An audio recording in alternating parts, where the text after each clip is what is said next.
Rahul Sinha ji, Kolkata high court पूछ रहा है कि इतना खून खराबा अगर हो रहा है तो फिर पंचायत चुनाव क्यों? इस टिप्पणी को कैसे देखते हैं आप कोलकाता हाईकोर्ट की? नहीं, एकदम बात सही है। जो इसके पहले कलकत्ता हाईकोर्ट ने कहा था, जो इतना हिंसा होगा और लोगों का इतना मौत का जुलूस होगा तो पंचायत चुनाव करा के फायदा क्या है? बात तो इसी में सबका मत है। जो चुनाव हो, जनतंत्र में चुनाव होना जरूरी है, लेकिन जनतंत्र में कत्ल करना जरूरी नहीं है। जनतंत्र रक्षा करने के लिए बम और बम, गोली और गोली चलना, ये जनतंत्र नहीं है, ये चुनाव नहीं है।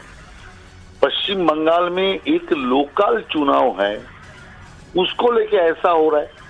कारण शासक दल चाहते हैं हम जैसे भी हो सारे जीतेंगे, अच्छा, जनता को वोट डालने नहीं देंगे। और चुनाव आयोग दुर्भाग्य से सारे चुनाव आयोग का लोग तृणमूल का साथ दे रहा है। इसीलिए 315 कंपनी केंद्रीय बाहिनी पहुंचा, अभी तक उसका डिप्लॉयमेंट नहीं हुआ।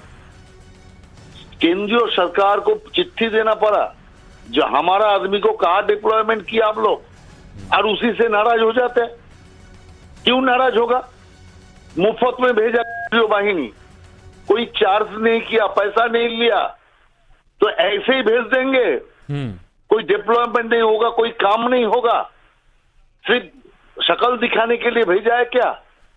तो इतना निकम्मा इलेक्शन कमिश्नर जो 315 को काम में नहीं आप लगा। इसे सही ठहरा रहे। बहुत बहुत शुक्रिया राहुल सिन्हा जी आपका हमारे साथ जुड़ने के लिए और बातचीत के लिए। सुकांता मजूमदार, बीजेपी प्रदेश अध्यक्ष, इस वक्त हमारे साथ में जुड़ चुके हैं। सुकांता मजूमदार जी, एक बहुत अहम टिप्पणी कोलकाता हाईकोर्ट की तरफ से की गई है और कहा है कि पंचायत चुनाव को रोक देना चाहिए। बंगाल में इतना खून खराबा तो फिर चुनाव क्यों? इस टिप्पणी पर क्या कहेंगे आप? टिप्पणी मुझे लगता है कोर्ट द्वारा जो दिया गया है बहुत ही नेचुरल है, स्वाभाविक है, क्योंकि जिस तरीके से कमीशन यहाँ पे काम कर रहा है, इलेक्शन कमीशन जिस तरीके से काम कर रहा है, ये पूरी तरीके से दर्शाता है कि इलेक्शन कमीशन नाम की कोई चीज ही नहीं है और ये ममता बनर्जी की हाथ में कठपुतलियां है। और इसी तरीके से इलेक्शन कमीशन काम कर रहे हैं। ऑलरेडी 8 लोगों का जान गंवा चुका है हम पश्चिम बंगाल के लोगों का, उसमें से 7 माइनॉरिटी कम्युनिटी से आते हैं। तो ये स्थिति है, भयंकर स्थिति है। मैं आज भी फील्ड में हूँ और जहाँ पे हूँ वहाँ पे मैं आया हूँ कि लोग कितने भीत संतप्त है कि लोग के घर के सामने तृणमूल बम रख के जा रहा है और पुलिस को इंफॉर्मेशन दे रहा है कि यहाँ पे हमने बम रखा है, आप जाके अरेस्ट करिए, और पब्लिक को अरेस्ट कर रहे हैं, साधारण पब्लिक को। अब क्या उम्मीद है आपको सुकांता जी? अब आगे क्या उम्मीद है आपको कोर्ट से?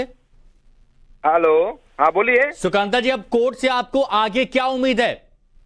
देखिए, कोर्ट से हमें उम्मीद है कि कोर्ट इस इलेक्शन को निष्पक्ष कराने के लिए पूरी इलेक्शन एकदम सेंट्रल फोर्सेस की निगरानी पर, इलेक्शन से पहले से लेकर जब तक इलेक्शन का रिजल्ट निकल जाए और रिजल्ट निकलने के बाद यहाँ पे हिंसा का इतिहास है, इसलिए 72 घंटा कम से कम सेंट्रल फोर्सेस का तैनाती पश्चिम बंगाल में होना चाहिए और उनको गश्त लगाना चाहिए लोकल एरियाज में। यही हाईकोर्ट से हमारी आशा यही है कि हाईकोर्ट ऐसा कोई प्रबंधन करेगी कि जिससे पश्चिम बंगाल के लोग डेमोक्रेटिकली अपनी राय को रख पाए।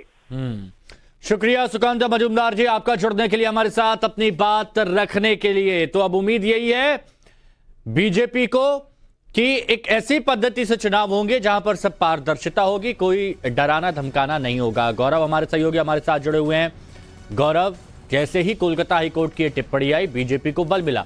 बीजेपी चाहती है कि आगे भी चुनाव निष्पक्ष तरीके से हो, पारदर्शी तरीके से हो, और इसमें कोर्ट एक अहम भूमिका निभाएगा। उम्मीद जग गई उनकी।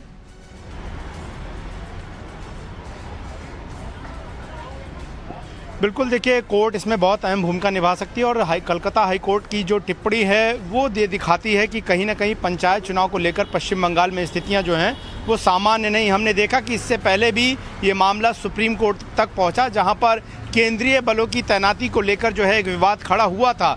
अब सवाल ये है कि क्या केंद्रीय बलों की तैनाती उनकी निगरानी में पश्चिम बंगाल में पंचायत चुनाव जो कि 8 जुलाई को होने हैं वो निष्पक्ष और बिना किसी डर और बिना किसी हिंसा के कराए जा सकते हैं या नहीं। लेकिन जाहिर तौर पर भारतीय जनता पार्टी भी वहां पर और तमाम विपक्षी पार्टियां जो कि लगातार ये कह रही हैं कि कहीं ना कहीं तृणमूल कांग्रेस और ममता बनर्जी जो है उनकी सरकार जो है वो स्टेट स्पॉन्सर्ड वायलेंस यानी कि राज्य प्रायोजित हिंसा जो है कराकर पंचायत चुनाव में इस तरीके का माहौल कर रही है कि बाकी जो कैंडिडेट्स हैं वो चुनाव ना लड़ सकें। यहाँ दर्शकों को बता दें कि कलकत्ता हाईकोर्ट में एक और PIL जो है वो आज पहुंची थी, जिसमें ये कहा गया कि 356 अनुच्छेद जो संविधान में दिया गया है जिसके तहत जो है वो राष्ट्रपति किसी राज्य में इमरजेंसी की जो है वो लगा सकते हैं, इस तरह की भी मांग की गई क्योंकि पंचायत चुनाव की स्थितियां जो हैं वो ठीक नहीं है। तो कुल मिलाकर लगातार अदालतों के पास ये बात जाकर कही जा रही है कि कुल मिलाकर जो चुनाव है वो निष्पक्ष कराए जाएं और अगर नहीं जा सकते हैं तो चुनाव को टाल दिया जाए। लेकिन अब हाई कोर्ट की टिप्पणी के मद्देनजर जो वहां का राज्य निर्वाचन आयोग है वो किस तरह के नए कदम उठाता है और किस तरीके से इसमें गृह मंत्रालय या कोई भी और जो एजेंसियां हैं या सुरक्षा बल है वो किस तरीके से माहौल को दोबारा सुधार सकती है, बहुत महत्वपूर्ण होगा। लेकिन भांगर इलाके में जो हुआ और जस्टिस अमृता सिन्हा ने जो कहा कि जिस तरीके की बातें हो रही हैं और जिस तरह का वायलेंस हो रहा है, ब्लडशेड हो रहा है, खून बहाया जा रहा है,